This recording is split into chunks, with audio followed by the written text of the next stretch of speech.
Hey, what's up, Dars here. I was doing some gardening today up the allotment gardens, and there was two gentlemen there. One of them's I consider a friend. We'll call him Bob, and then we'll call the other guy on the next door plot slightly younger, but we'll call him Jim. So anyway, Bob and Jim both gardening, doing their gardening, and having a conversation, and I come and join in. Basically, long story short, Bob has two allotments, and I've got my own allotment, and I'm using his second allotment, which he did have for his daughter-in-law or something like that, who was supposed to be looking after it, but now I'm looking after it instead. Anyway, we started talking away, and Bob mentions the news. Did you hear about on the news? I was like, what? About the weather? About this global warming lark? It means we're going to get terrible crops. And Jim was like, well, it is very hot at the moment. And then Bob goes, yeah, 16 degrees, going to be like it next week as well.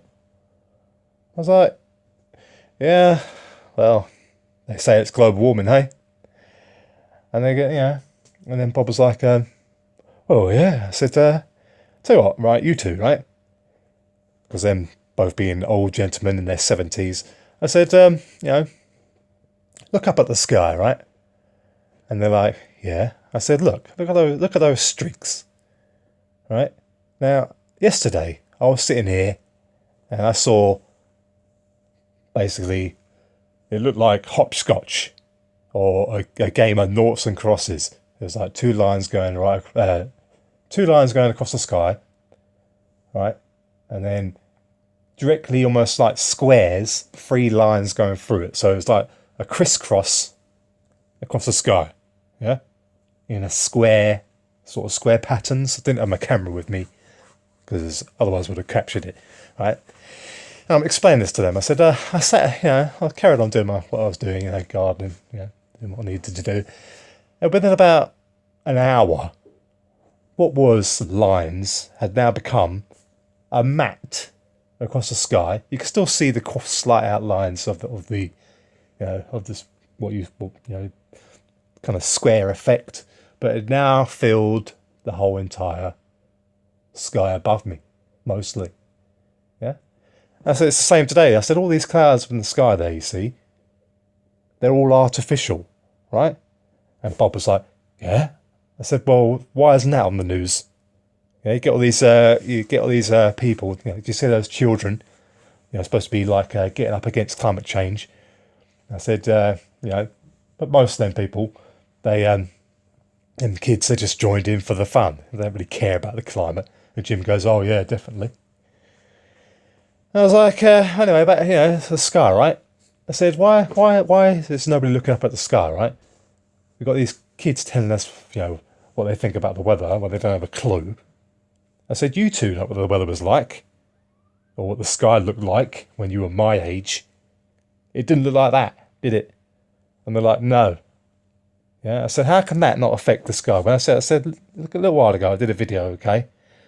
And I kid you not, the sky was like that, but every single area of the sky was that fake, wispy, line stripe cloud, completely artificial. Yeah? You're telling me that doesn't affect the weather in any way? And then Bob was like, oh, it definitely does. Now, I couldn't go on about chemtrails, but I just want them to understand and see that the sky above them is artificial. And I want to get their opinion. I speak to lots of old people in their 70s and 80s, and they say the sky never looked like that. It was completely, these wispy, kind of weird-looking stripy clouds filled the whole entire sky. Yeah, they can still remember. All these people, they're like, they're just at the end of the World War II, so they can remember what the sky looked like. They can remember vivid details of what they went through and what they saw at the end of World War II, whatever. They can remember what the sky looked like, and it didn't look like this stripy mess. But long story short, going about climate change, and the conversation carried on. I said, listen, what this is all about, long story short, I reckon they're manipulating the sky. I reckon they're playing around with the sky and these artificial clouds. They know that's going on. Yeah. And the whole idea is carbon tax. To tax us for every little thing we do. It's all about control. That's what it's about, long story short. And then Jim started talking about the oil industry and plastics and stuff like that. Quite interesting, actually. Maybe I'll save that for another video. But Jim is actually quite an interesting character. He's actually an inventor. And he creates like bespoke toys.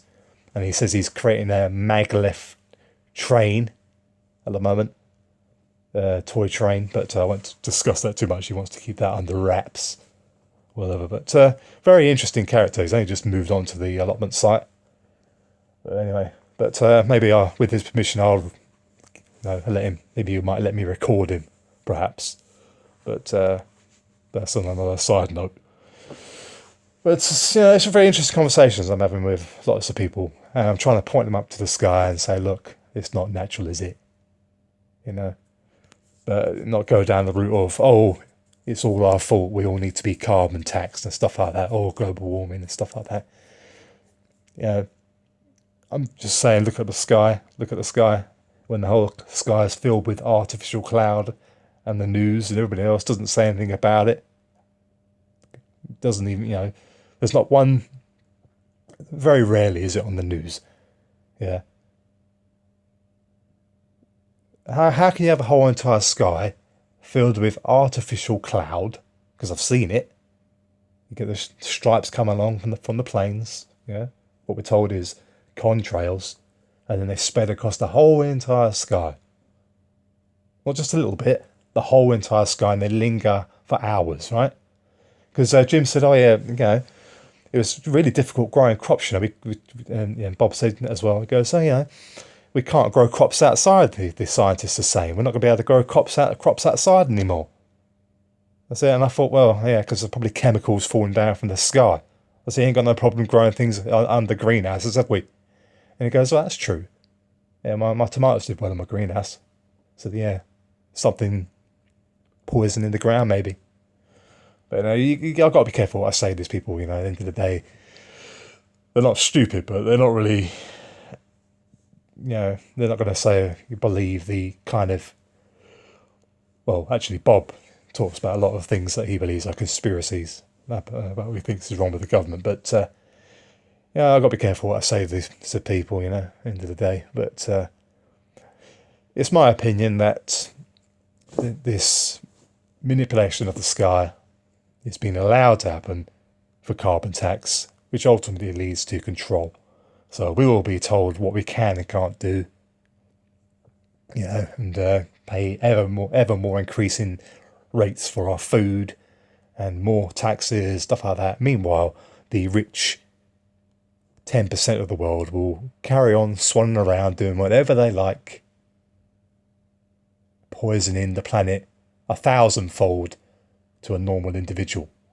Yeah, got this whole entire thing on the news just after those children riots, or children protests where they left school and supposed to care about climate change. It's like, what are we going to do about it? What are we going to do? Another person I know, he's a work colleague, and he's talking about we've only got 12 years and the clock is ticking for global warming, for us to do something and change the world. I propose we should get rid of all petrol cars. Yeah. But anyway, long story short, that's just my thoughts about today. And my conversation about the unnatural sky above us, which nobody appears, apart from some areas of the truth community, but a lot of people don't seem to be paying a lot of attention. I should tell people who do pay a lot of attention to chemtrail, or what they believe is chemtrails, is the Freeman movement. But that's a whole video unto itself, the Freeman movement. If you don't know what it is, video coming on that very soon and you will know about it. Bye for now.